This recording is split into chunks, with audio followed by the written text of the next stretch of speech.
looking at my set list and wondering what the fuck I was thinking. You know what? I can't believe I'm going to jump right through this. This is so dumb. I'm so not ready to do this. I'm standing up here as I have stood on stages pretty much every weekend of the year for the last 20-something years. And I write a set list, as you do. And the set list is generally comprised of songs I want to play that I might have a reasonable expectation. Expectation.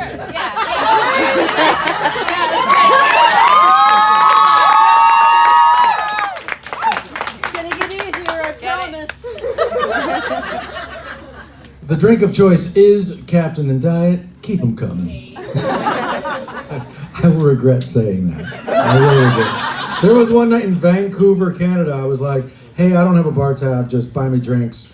And no joke, at some point, a bartender walked up with a tray that had 27 rum and cokes on it. 27? And I drank them all. What? 27? Which is why they've never had me back in Vancouver. 27? Because there was 27 very eager people there that night. Oh, wow, that's amazing. Wanted to see me get shit-faced, I guess. All right, so let me tell you what I was saying, that, I write a set list based on, mostly songs I want to play. I hope you want to hear. But the artist doesn't always get to choose. Sometimes the universe chooses for you what you have to play. Like, for instance, when something goes viral, and then suddenly you're kind of expected to play that song. So raise your hand if you're a college student. Anybody here a college student? Okay. I know how you feel. I'm lying. I didn't go to college. Clearly. Otherwise I'd be making money as a dentist somewhere. I didn't go to college, but I feel like when you're in college you feel powerless. Like you don't have a lot of money, you're basically like living off top ramen, right? You're like sharing a tiny dorm with 15 other people you hate. And you feel like you don't have any power to change the world. Well, let me tell you something. A couple of years ago, a young lady who was a college student in Israel sent me a message, and she was like, hey, I'm an animation student in Israel, and I want to make a music video of one of your songs. Is that cool with you? And I was like, yeah, of course. Do it. And I figured I'd never hear from her again. And then like several months later, she finished this music video, and it has like millions and millions and millions of views.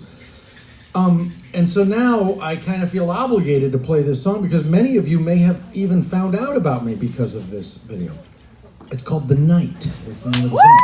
All right, so the problem, however, now everybody loves going viral. Nobody hates free publicity.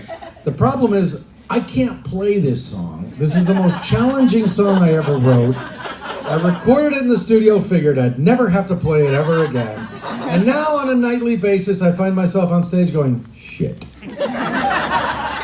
However, I feel like I'm amongst friends. I feel like I could make a mistake and acknowledge that I made a mistake. And you guys will acknowledge that I made a mistake. And then we take that experience and we say, where do we go from here? Let's grow. Let's get better. Let's do better. Did you see her one for zombie prostitute?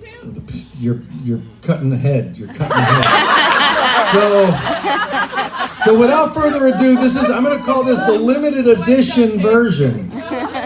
Limited edition, because it ain't going to be just like the record of The Night.